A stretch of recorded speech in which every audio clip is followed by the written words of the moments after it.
Bismillahirrahmanirrahim. Kewajiban memelihara kuda.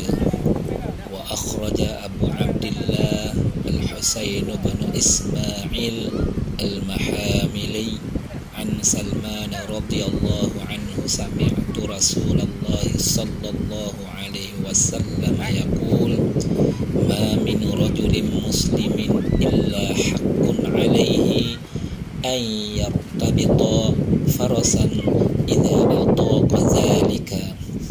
Diriwayatkan oleh Abu Abdillah Husain bin Ismail Al-Mahamili daripada Sayyidina Salman Al-Farisi radhiyallahu anhu, beliau berkata, saya mendengar Rasulullah sallallahu alaihi wasallam bersabda, tidaklah ada seorang lelaki muslim melainkan wajib baginya untuk memelihara seekor kuda jika dia mampu.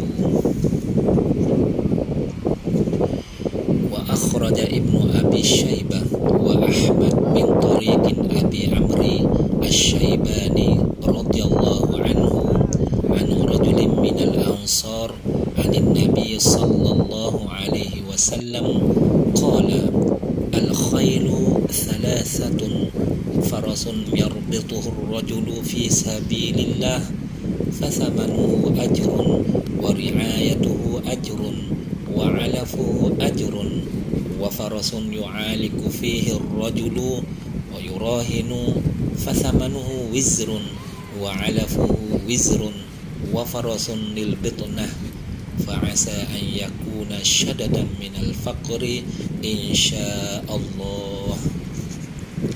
Diriwayatkan oleh Imam Ibnu Abi Syaibah dan Imam Ahmad daripada Tariq Abu Amri Asy-Syaibani daripada seorang lelaki daripada kalangan Ansar daripada Nabi sallallahu alaihi wasallam, baginda bersabda, kuda itu terbagi kepada tiga. Kuda yang dipelihara seseorang di jalan Allah, maka harganya adalah pahala, perawatannya pahala, dan makanannya pahala. Kuda yang ditunggangi seseorang untuk dianggap hebat, pujian dan kesombongan, dan untuk dipertaruhkan, maka harganya adalah dosa dan makannya dosa. Dan kuda untuk diternak, maka insya Allah mudah-mudahan menjadi penutup kefakiran.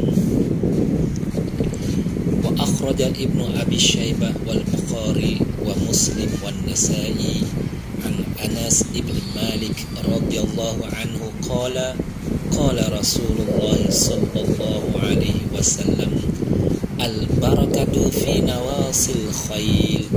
Diriwayatkan oleh Ibnu Abi Syaibah, Bukhari, Muslim dan Nasa'i daripada Sayyidina Anas ibn Malik radhiyallahu anhu, beliau berkata, Rasulullah sallallahu alaihi wasallam bersabda, keberkahan itu terdapat pada punggung-punggung kuda.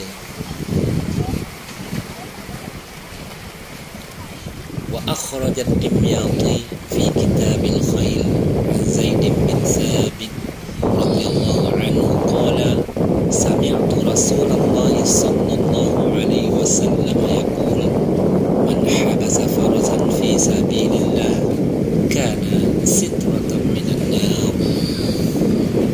Diriwayatkan oleh Imam Dimyati dalam kitab Al-Khail daripada Sayyidina Zaid bin Thabit radhiyallahu anhu, beliau berkata, saya pernah mendengar Rasulullah sallallahu alaihi wasallam bersabda, barang siapa yang memelihara kuda di jalan Allah, maka itu akan menjadi pelindung baginya dari api neraka. Diriwayatkan oleh As-Sa'labi daripada Sayyidina Ali radhiyallahu anhu, beliau berkata, Rasulullah sallallahu alaihi wasallam bersabda, ketika Allah Subhanahu wa taala ingin menciptakan kuda, maka dia berfirman kepada angin selatan, sesungguhnya aku akan menciptakan suatu makhluk daripada kamu, maka jadikanlah dia sebagai kemuliaan terhadap wali-waliku, kehinaan bagi musuh-musuhku, dan keindahan bagi orang-orang yang taat kepadaku. Angin selatan berkata, ciptakanlah wahai Allah. Lalu diambillah satu genggam daripada angin tersebut. Maka Allah Subhanahu wa ta'ala ciptakannya menjadi kuda. Allah Subhanahu wa ta'ala berfirman kepadanya, aku ciptakan kamu berkebangsaan Arab. Aku jadikan kebaikan selalu terikat di ubun-ubunmu. Harta rampasan perang terkumpul di belakangmu. Aku jadikan pemilikmu bersikap lemah lembut terhadapmu. Dan aku jadikan engkau terbang tanpa sayap. Kerana larinya sangat cepat, kamu bisa mengejar musuh dan lari daripada kepungannya. Dan aku akan jadikan orang-orang yang menunggangmu bertasbih, bertahmid dan bertahlil kepadamu. Engkau bertasbih ketika mereka bertasbih, engkau bertahlil ketika mereka bertahlil, dan engkau juga bertakbir ketika mereka bertakbir.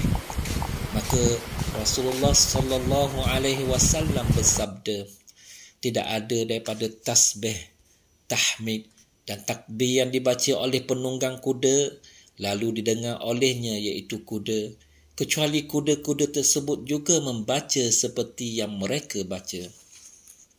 Kemudian Rasulullah sallallahu alaihi wasallam bersabda, para malaikat mendengar tentang penciptaan kuda dan mereka melihatnya.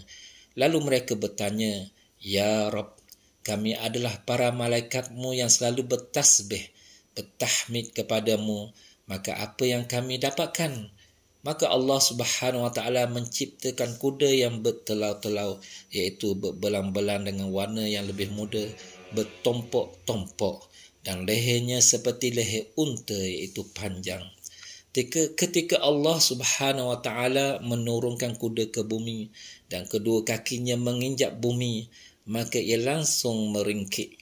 Lalu dikatakan kepadanya, kamu dijadi binatang yang diberkahi. Kamu dijadikan binatang yang diberkahi. Aku selalu hinakan dengan ringkikanmu orang-orang musyrik dan menundukkan mereka. Aku penuhi telinga-telinga mereka dengan ringkikanmu dan aku masukkan rasa takut dalam hati-hati mereka. Ketika Allah Subhanahu wa ta'ala memperlihatkan semua benda kepada Nabi Adam alaihissalam, Allah berfirman, pilihlah daripada makhlukku yang engkau mahu. Maka Nabi Adam alaihissalam memilih kuda. Allah berfirman, engkau telah memilih sesuatu yang padanya terdapat kemuliaanmu dan kemuliaan keturunanmu. Kuda itu akan kekal selama mereka masih kekal dan akan tetap ada selama manusia masih ada. Keberkahanku terlimpah padamu dan terhadap mereka. Aku tidak pernah menciptakan makhluk yang paling aku cintai daripada engkau dan mereka, iaitu kuda. Abu Shaykh meriwayatkan hadis ini dalam kitab Al-Azamah.